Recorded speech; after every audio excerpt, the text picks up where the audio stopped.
వచ్చిన పాస్టర్ గారు చూసి ఆనందించారట. ఎందుకంటే వీడు చాలా మంచి భక్తుడు, మంచి భక్తి కలిగిన వాడు, తన భార్య బిడ్డలతో చర్చకు వచ్చేవాడు, ప్రార్థనలో పాల్గొనేవాడు. ఇది చూసిన దైవ సేవకుడు మిగిలిన బ్రదర్స్ని పిలిచి, చూడండి ఈ వ్యక్తిలాగా ప్రార్థన చేయండి, ఎంత చక్కగా క్లీన్ షేప్ చేసుకొని భార్య బిడ్డలతో ప్రతి ఆదివారం ప్రార్థనకు వచ్చి ముందు వరుసలో కూర్చొని కంజర వాయిస్తూ పాటలు పాడుతున్నారు.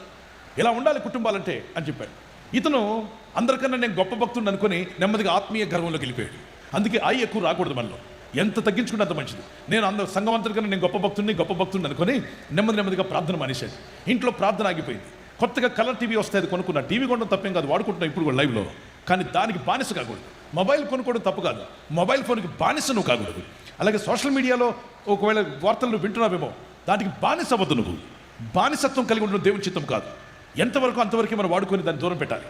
అలా కాకుండా వీళ్ళు ప్రార్థన మానివేసి, బైబిల్ చదవడం మానివేసి పూర్తిగా భక్తిహీనులుగా మారిపోయి, ఆవిడకేమో సీరియల్ పిచ్చి, సినిమా పిచ్చి పట్టింది, ఈయనకేమో లోకం పిచ్చి పట్టింది. చూడండి, భక్తిగా స్టార్ట్ చేసేవారు ఆత్మీయ యాత్ర భక్తిహీనంగా మారిపోతుంది. అందువల్ల నీకు దేవుడిచ్చిన విశ్వాసాన్ని అంతవరకు కాపాడుకోవాలి. ఆయన తోడు నువ్వు కలిగి ఉండాలి, నీతో పాటు ఆయన నడవాలని కోరుతున్నాడు. కొన్నాళ్ళు పోయిన తర్వాత దైవ సేవకుడు ఒక బ్రిడ్జ్ మీద వెళ్తున్నప్పుడు ఇతను ఎదురొస్తున్నాడు. అతను గమనించి ప్రభు చూశాడు. దైవ సేవకుడు, బాబు ఇతను ఎక్కడ చూసినట్టుందే అని చెప్పండి. ఎస్ మనకు తెలిసిన సంఘబిడ్డే కదా అని చెప్పి అనుకుని పాస్టర్ గారు అన్నారట, బాబు ఏంటి ఈ మధ్య చర్చికి రావట్లేదు, నీవు ప్రార్థన మానేసినట్టున్నావు, ఇంతకుముందు చక్కగా కుటుంబంతో వచ్చి ప్రార్థన చేసేవాడు, ఎందుకయ్యా ప్రార్థన రావడం మానేశావు అంటే దానికి చాలా కారణాలు ఉన్నాయండి అని. ఏంటి కారణం? నేను చెప్పే వాక్యం కరెక్ట్ లేదా, మరి ఆరాధన బాగాలేదా, ఎందుకు నువ్వు రావడం మానేశావు అంటే, పాస్టర్ గారు తర్వాత మాట్లాడతాను, చాలా బిజీగా ఉన్నాను. ఒకప్పుడు నన్ను ఎంతసేపు మాట్లాడినా నా సలహాలు తీసుకునేవాడివి, ఇప్పుడు నేను చెప్పే మాట అంటే నీకు చిరాకు అనిపిస్తుంది. ఏంటన్నా పాపంలో పడ్డావా అంటే, అవును సార్ అన్నట్టు. ఏంటి ఆ పాపం అని అడిగితే, ఇంట్లో ఆయన భార్య పక్కింటి ఆవిడతో బాగా మాట్లాడుతుంది, నవ్వుకుంటూ మాట్లాడుతుంది, ఎదిరింటి ఆవిడతో బాగా మాట్లాడుతుంది, ముచ్చట్లాడే సిస్టర్స్తో బాగా కూర్చొని పనులన్నీ ముగించుకొని 3-4 సిస్టర్లు ఇంటి ముందు కూర్చొని ముచ్చట్లు వేసుకొని చక్కగా ప్రేమగా మాట్లాడుకుంటారు. ఇంత బాగా మాట్లాడుకునేటువంటి భార్య ఈయన ఇంటికి వెళ్ళేసరికి ఈయన చూస్తే మాత్రం కసుబుసులాడుతూ తాసుపాము చూసారా బుసు కొడుతుంది. అలాగా ప్రతిదానికి గొడవపడే మనసు కలిగి ఉంది. నేను ఎంత మంచిగా మాట్లాడుతున్నా నా భార్య నన్ను అర్థం చేసుకోవట్లా, ప్రతిదానికి గొడవ పడుతుంది, ప్రతిదానికి నా మీద తిరగబడుతుంది. నేను ప్రేమగా మాట్లాడుతున్నా, ఆమె ప్రేమగా మాట్లాడట్లా, చిరాకించుకుని మాట్లాడుతుంది, ముఖం చిట్లించుకొని మాట్లాడుతుంది. ఆమె సొమ్ము ఎవరో తినేసినట్టుగా, నేనేదో ఇంట్లో పని ఉండన్నట్టుగా చూస్తుంది. అయితే ఇప్పుడు ఏం చేశావు? అందువల్ల నెమ్మదిగా నా మనసు విరిగిపోయింది పాస్టర్ గారు. విరిగిపోయి ఏం చేశావు? ఆఫీసులో ఒక ఎముక కనబడింది పాస్టర్ గారు. ఆఫీసులో ఎముక కనబడడం ఏంట్రా? అదే సార్ మీరు ప్రసంగంలో చెప్పారుగా, ఆదామును చేసిన తర్వాత ఆదాముకు సాటి అయిన సహకారి కొరకు సహకారం ఉండాలని దేవుడు ఆదాము పక్కటెముకను విరిసి అవ్వను చేసి వారిద్దరిని జతపరచాడు. అవును కదా, మరి భార్య బిడ్డలు ఉన్నారు కదా మంచిగా. కాదు సార్, నాకు రావాల్సిన అసలైన ఎముక ఆఫీసు ఎముక. నాకు పొరపాటున పాస్టర్లు, సేవకులు, ఊరు పెద్దలు, మా ఇంటి పెద్దలు కలిసి నాకు రావాల్సిన ఎముక కాదు, ఎవరికో వెళ్ళాల్సిన ఎముక నాకేసి కట్టేశారు. కాబట్టి ఈ మధ్య నాకు కనబడింది నీ ఎముక. మరి ఇప్పుడు ఎక్కడ కనబడింది నీ ఎముక అంటే, ఆఫీసులో కనబడింది సార్. ఎలా చెప్పగలుగుతాం నీ ఎముకని? ఆమె సెల్ఫ్ సర్వీస్, మాకు ఎవరికి వాళ్ళే కాఫీ టీ తీసుకోవాలి. కానీ అక్కడ నాకంటే ముందుగా వెళ్ళి ఆమెకో కాఫీ నాకో కాఫీ తీసుకొచ్చి నేను కూర్చున్న టేబుల్ దగ్గరికి వచ్చి, కాఫీ తాగుతారా మీరని గుడ్లకు కూడా అంతే చూస్తుందట. కళ్ళల్లో కళ్ళు పెట్టి చూస్తుంది, కళ్ళు కలుపుతుంది, చేతులు కదుపుతుంది. ఇంత ప్రేమగా నాకు కనబడిన ఈ ఎముక నాకు 10 ఏళ్ల క్రితం కనబడి ఉంటే ఈ ఎముకని చేసుకునేవాడిని. మరి ఇంట్లో ఉన్న భార్య సంగతి ఏంటంటే, ఆమె నా ఎముక కాదు సార్, ఎవరికి వెళ్ళాల్సిన ఎముక పొరపాటున నాకు తగిలింది. అందువల్ల నీవు పెళ్లి చేసుకుని 3 పిల్లలు కనుక ఇప్పుడు నీ ఎముక కాదంటావా? దేవుని శిక్షణ నీ మీదకి వస్తుంది, దేవుని ఉగ్రత తెచ్చుకోవద్దు. ఈ మలాకీ గ్రంథం 2వ అధ్యాయం 14, 15, 16లో నీ యవన కాలం ముందు నువ్వు చేసుకున్న భార్య విషయంలో నిర్లక్ష్యంగా ఉంటే దేవుని కోపాన్ని రేపుతావు. కాబట్టి దేవుని కోపం వస్తుందట. దేవునికి అసహ్యమైన పని ఏంటో తెలుసా? విడాకులు ఇవ్వడం. అసహ్యమైన పని. ఈ మధ్య ప్రపంచం అంతా ఏం చేస్తుంది? విడాకుల్లో చాలా ఫాస్ట్గా ఉంది. దేవునికి అసహ్యమైనది దేవుడైతే ఏదో వద్దంటాడో మనుషులు దాన్నే కోరుకుంటారు. ఎంత భయంకరమైన విషయం అది. స్త్రీ కావచ్చు, పురుషుడు కావచ్చు. దేవుడు వద్దన్న పని చేయకండి. చదువుతామా ఒకసారి మలాకీ 2:16. భార్యను పరిత్యజించుట నాకు అసహ్యమైన క్రియ అని ఇశ్రాయేలు దేవుడకు యెహోవా సెలవిచ్చున్నాడు. భార్యను విడిచిపెట్టడం, భార్యకు విడాకులు చెప్పడం అది దేవుడికి అసహ్యమైనదట. దేవుడికి అసహ్యమైన వ్యక్తిగా మారిపోవద్దు నువ్వు, జాగ్రత్త పడు. మరియు ఒకడు తన వస్త్రములను బలాత్కారంతో నింపుట నాకు అసహ్యమని సైన్యములకు అధిపతి యెహోవా సెలవిచ్చున్నాడు. కాబట్టి మీ సమస్యలు గమనించండి, చదవండి. కాబట్టి మీ మనస్సులను కాచుకొనుడి. కాబట్టి మీ మనసులను మార్చుకోనండి, మీ మనసులను కాచుకోండి, మనసులను కాచుకోండి.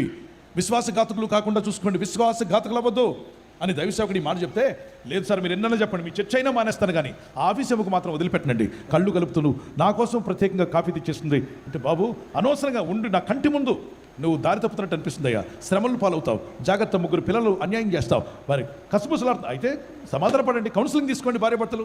తర్వాత ఇద్దరు కలిసి మాట్లాడుకుంటారు. నువ్వే అంటున్నావు కదా పక్కింటి వాళ్ళతో బాగా మాట్లాడుతుంది, పక్కింటి ఆవిడతో, ఎదురింటి ఆవిడతో, మరి ముచ్చట్లాడే ఆంటీలతో మంచిగా మాట్లాడుతుంది నీ భార్య, నీతో మాట్లాడలేదు, కౌన్సిలింగ్ ఇస్తారంటే ఏ కౌన్సిలింగ్ అక్కర్లేదండి, ప్రేమగా చూసుకుంటున్న ఆఫీస్ ఎముక దగ్గరికి వెళ్ళిపోతున్నాను చెప్పన్నాడు. సరే కుటుంబాన్ని నిర్లక్ష్యం చేశాడు. ఆఫీస్ ఎముకతో తిరగడం ప్రారంభించాడు. ఆఫీస్ ఎముక ఏమన్నా మామూలుగా ఆయన ముందు కళ్ళలో కళ్ళు పెట్టి చూడడం, కాఫీ ఇవ్వడం, సంతకం పెట్టు సైన్ మీద. లోన్ తీసుకుంటుంది, కార్ లోన్ మీద సంతకం చేయించింది. కార్ లోన్కి సైన్ చేసిన తర్వాత ఇంటి లోన్ తీసుకుంటున్నారని కొన్నాళ్ళకు ఇంటి లోన్ పేపర్ల మీద సైన్ చేయించింది. తర్వాత బాబు అమెరికా వెళ్తున్నాడు, ఆమె బాబు, ఈ బాబు వీళ్ళు ఏం చేశాడు, సంతకం గీశాడు.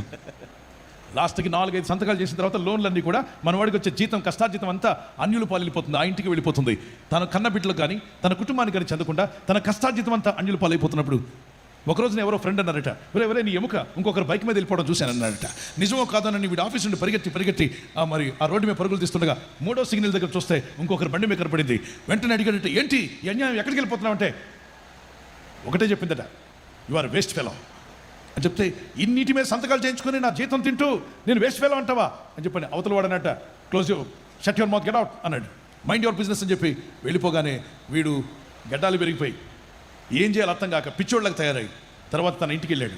భార్య దగ్గరికి వెళ్ళి, బాగున్నావా మేరీ అంటే, ఇన్నాళ్ళు ఊరంతా తిరిగి మమ్మల్ని పట్టించుకోకుండా తిరిగి ఇప్పుడు వస్తావా అని చీపురు కట్ట తీసుకుందట. ఇప్పుడు రోడ్డును పడ్డాడు, పడుకోవడానికి స్థలం లేదు, జీతం ఉంది, మంచి ఉద్యోగం ఉంది, కానీ కష్టార్జితం దగ్గర రావట్లేదు, ఎవరికి వెళ్ళిపోతుంది. అప్పుడు కళ్ళు తెరిచి ఆ దైవ సేవకుడు చెప్పిన మాటలు వినుంటే బాగుండేదే, దేవుడు పలికిన మాటలు తిన్నగా వినుంటే బాగుండేది, కొంచెం కౌన్సిలింగ్ తీసుకుంటే బాగుపడేవాళ్ళు. కానీ కౌన్సిలింగ్ తీసుకోకుండా సొంత మార్గాన్ని ఎంచుకొని చిక్కుల్లో పడ్డాను. ఇప్పుడు నా బ్రతుకు బజార్ అయిపోయిందని ఏడుస్తూ అదే బ్రిడ్జ్ మీద నడుస్తుండగా మళ్ళీ సేవకుడు ఎదురయ్యాడు. ఈ సేవకుడు ఇతను కనబడి అన్నట, ఏంటి ఫ్రెండ్ ఇలా తయారయ్యావు, ఏమైంది, వాట్ ఈజ్ యువర్ ప్రాబ్లం, ఒకప్పుడు ఎంత నీట్గా ఉండేవాడివి, ఏంటి మురికి వస్త్రాలు, చినిగిపోయిన వస్త్రాలు వేసుకొని గడ్డాలు పెరిగిపోయి అసలు ఏమిటి ఇలా తయారయ్యావయ్యా, ఏమైపోయింది నీకు, వాట్ ఈజ్ యువర్ ప్రాబ్లం అంటే, బోన్ ప్రాబ్లం అన్నట్టు, ఎముక ప్రాబ్లం. ఏ ఎముక ప్రాబ్లం అంటే, మీరు చెప్పండి, ఏ ఎముక ప్రాబ్లం, ఆఫీస్ ఎముక ప్రాబ్లం అన్నట్ట. నేను ముందే చెప్పాను కదంటే, అదే సార్ ఆలస్యంగా అర్థం చేసుకున్నాను, క్షమించండి, ఇప్పుడు నా బ్రతుకును బాగు చేయండి అని ప్రార్థన చేయమని. చూసారా, దేవుడు పెట్టిన మార్గాన్ని విడిచిపెడితే ఎంత నష్టపోతామో. చాలామంది ఇళ్లలో, కుటుంబాల్లో ఒకరితో ఒకరు సమాధానంగా మాట్లాడుకోక, ఎవరో సమాధానంగా మాట్లాడిన అటు పరిగెత్తి ఇటు పరిగెత్తి మీ జీవితాలను పాడు చేసుకోకండి. దేవుని మార్గంలో ఉండండి. 3 పేటల తాడు తెగదు అన్నాడు ఒకసారి. 3 పేటల తాడు తెగిపోతుంది అంటే ఒకే తాడు అనుకోండి, ఇలా గట్టిగా తెంపితే తెగిపోద్ది. 2 తాళ్ళు అనుకోండి, బలవంతులు తెంపితే ఏమైపోద్ది, తెగిపోద్ది. కానీ 3 పేటలు పెనవేసుకుని ఉన్నాయనుకోండి, గట్టిగా తెంపాలంటే చెయ్యి తెగుతుంది తప్ప తెగదు. అందువల్లనే ఈ మధ్య కేబుల్ కార్స్ అని వాళ్ళు వేస్తుంటారు. కేబుల్, అది మొత్తం కేబులే, అనేక వైర్లు చుట్టుకొని ఉంటాయి. ఎంత లోడ్ వెళ్తున్నా అది తెగిపోకుండా ఉంటుంది. ఈ మధ్య బ్రిడ్జెస్ మనం కడుతున్నారు, అక్కడక్కడ ఆ బ్రిడ్జెస్ అని కూడా కేబుల్తో కూడా కడుతున్నారు. ఎందుకంటే కేబుల్స్ అనేవి కలిసి ఉన్నప్పుడు వాటి బలం ఎక్కువ ఉంటుంది. అలాగే వాక్యముతో భర్త, వాక్యంతో భార్య, కుటుంబం అంతా దేవుని తోడుగా మీరు కలిగి ఉండాలి. అందుకే ప్రభు ఇమ్మానుయేలుగా ఈ లోకానికి వచ్చాడు, నీకు తోడుగా ఉండడానికి, నిన్ను బలపరచడానికి.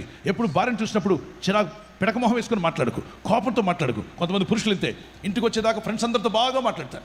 ఒక ఆవిడ చెప్తుంది, పాస్టర్ గారు మా ఆయన చర్చిలో ఉన్నట్టుగా ఇంటికి కూడా రావాలని ప్రార్థన చేయండి అని అడిగింది. చర్చిలో ఉన్నట్టుగా ఇంట్లో అలా ఉండడమా అని అడిగాను. లేదంటే చర్చిలో ఎంత బాగా ప్రార్థన చేస్తారంటే, మోకరిల్లి ప్రభువా వారిని రక్షించు, వీరిని రక్షించని ఆయన ప్రార్థన వింటుంటే గాబ్రియల్ గారు పెద్ద తమ్ముళ్ళగా మారిపోయాడు మా భర్త అనుకుంటుందట. అంత మంచిగా మాట్లాడతాడు. చర్చిలోకి వచ్చేవారు, అమ్మ బాగున్నారా, రండి లోపల రండి, బ్రదర్ రండి అని ఎంత ప్రేమ కుమ్మరిస్తాడో, అదే ఇంటికి కూడా వస్తే బాగుండు కదా అని. మరి ఇంట్లో ఎలా ఉంటాడమ్మా అని లూసిఫర్ గారు పెద్ద కొడుకులా తయారవుతాడండి.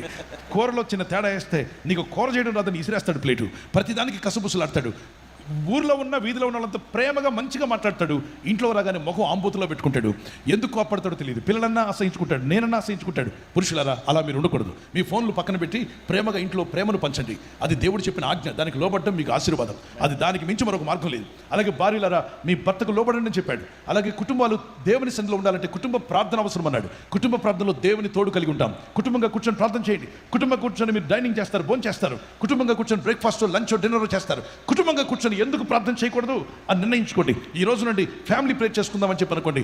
మీ జీవితాల్లో అది స్టార్ట్ చేస్తే ఈ 2025 దాటక ముందే దీవెలు మీ ఇంట్లో స్టార్ట్ అవుతాయి, ఆశీర్వాదాలు స్టార్ట్ అవుతాయి. 2026 దాకా వెళ్ళినక్కర్లా. ఈ సంవత్సరంలో ఇంకా మిగిలి ఉన్న 2 వారాల్లోనే నీ కుటుంబంలో దేవుని దీవెనలు ప్రారంభించబడునుగాక, మేలొందుదురుగాక. ప్రార్థన చేసుకునే ముందు ఆయన మనకు తోడుగా ఉండాలి. యేసుక్రీస్తు ప్రభువారు పుట్టాడని జియోగ్రఫికల్గా అద్భుతమైనటువంటి జియోగ్రఫికల్గా మనం చూస్తే ఆయన జన్మించిన బెత్లెహేం నేటికి ఉంది. ఇది కట్టుకథ కాదు. ఎంతో కాకమ్మ కథలు చెప్పేవాళ్ళు